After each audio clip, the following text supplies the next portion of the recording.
यो के हो बुटोलवासीहरु के गरेको यो नुवाकोटमा आएर उतालेर फालेको छ हैन। कतिपय मान्छेहरु अब अँध्यारोमा हिँड्दाखेरि यस्तो ठाउँ राम्रो ठाउँ घुम्ने ठाउँ छ हैन। अनि तपाईहरु आएर यस्तो खानुहुन्छ अनि यस्तो खाएर फोडेर जानुहुन्छ क्या। के हो यो के हो फुटाले छ जथा भाइ फुटाले छ आमामा यही लिएर अब यहाँ मान्छेहरु हिँड्दाखेरि चोटपटक लाग्ला। यहाँ हेर्दा यहाँ आमामा बियरको बोतल छि आमामा चारैतिर फोरो यहाँको व्यवस्था गर्न पर्यो, सरकारले पनि गर्न पर्यो। हाम्रो बुटोलको अब यहाँको समिति के छ हैन आई डोन्ट नो, तर उहाँहरूले चाहिँ यो भिडियो हेर्न पर्यो। त्यही पनि यहीँको छ। अब यो कति पुरानो हो यहीँको यहीँ क्या, यहाँबाट कतै लको हुँदैन क्या। हुन्छ नि अब टक्क उठाएर फोहोर लगेर ठाउँमा डस्टबिन राखेर र हप्तामा चाहिँ यहाँनिर पनि वातावरण भन्ने गाना चाहिँ चल्न पर्यो। सबैलाई दर्शक नमस्ते, म तपाईहरुको आरजे स्टाइल्स रकी बौचा हिमाली नेपाली बुटोलबाट है।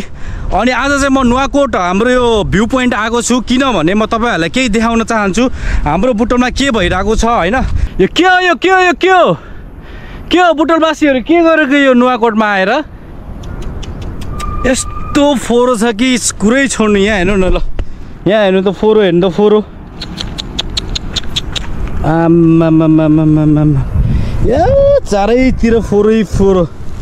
यो चाहिँ एकदमै दुःखदको कुरा हो हैन। म पनि बुटोलवासी हो हैन, अनि मलाई नि माया लाग्छ आफ्नो बुटोलको, म पनि आउने गर्छु यहाँ। तर यो भएन क्या, यहाँनिर चाहिँ यो यसरी व्यवस्थापन भएन। यहाँ फोरो जताततै फोरो हैन, यहीँ आएर खाने यहीँ फालेर हिँड्ने यो चाहिँ भएन हैन। यहाँको व्यवस्था गर्न पर्यो, सरकारले पनि गर्न पर्यो। हाम्रो बुटोलको अब यहाँको समिति के छ हैन आई डोन्ट नो, तर उहाँहरूले चाहिँ यो भिडियो हेर्न पर्यो र यहाँनिर रुल्स एन्ड रेगुलेसन गराउनु पर्यो। यहाँ हेर्नु त एउटा डस्टबिन छ हैन, यति डस्टबिनले कहाँ पुग्छ त। त्यही पनि यहीँको छ। अब यो कति पुरानो हो यहीँको यहीँ क्या, यहाँबाट कतै लको हुँदैन क्या। हुन्छ नि अब टक्क उठाएर फोहोर लगेर एक ठाउँमा राख्ने छैन। यहाँ हेर्नु न ल, रुखमा पनि फोरो झुन्डिरहेको के। रोकिन तपाईँलाई अझै देखाउँछु हैन। मलाई चाहिँ यो चित्तै नबुझेको कुरा हो गाइज, त्यही भएर म तपाईँलाई देखाउन चाहन्छु हैन। ल हेर्नु त यहाँ फोरो डाँडैभरि फोरो। ल हेर्नुहोस् हाम्रो बुटोलको नुवाकोटको सरसफाइ हेर्नुहोस्, चारैतिर फोरो। यहाँ हेर्नु त के हो फुटाले छ जथा भाइ फुटाले छ आमामामा यही लिएर यहीँ फालेछ। के भएको यो जनावरको व्यवहार भयो त यहाँ त।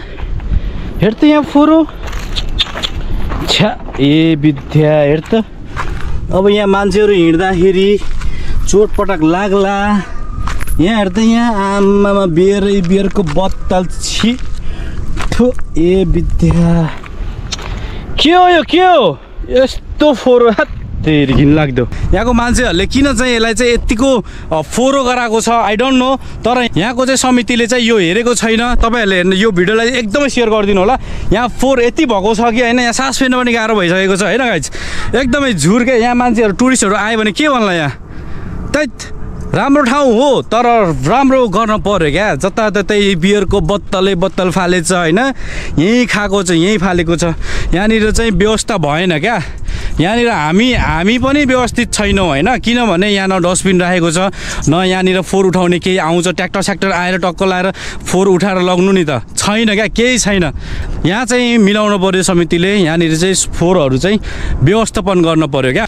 हप्तामा एकचोटि हुन्छ कि दुईचोटि हुन्छ हैन, टक्क ट्र्याक्टर आएर वातावरण भन्ने सुनिन्छ नि, त्यो ट्र्याक्टर आएर यहाँको फोहोरहरू चाहिँ लग्न पर्यो क्या। फोरो गाइज फोरो हेरौँ न कति फोरो छ हाम्रो। माथि गएपछि त तन्नै छ गाइज, त्यो कुरै छोडौँ त्यहाँ त हैन। यहाँनिर यस्तो फोरो छ कि अब तपाईँलाई माथि गएर देखाउँ कि नदेखाउँ भएको छ हैन। फोरो हेर्नु है फोरो, म तपाईँहरूलाई चाहिँ फोरो देखाउँदैछु। यहाँको सिचुएसन कस्तो छ।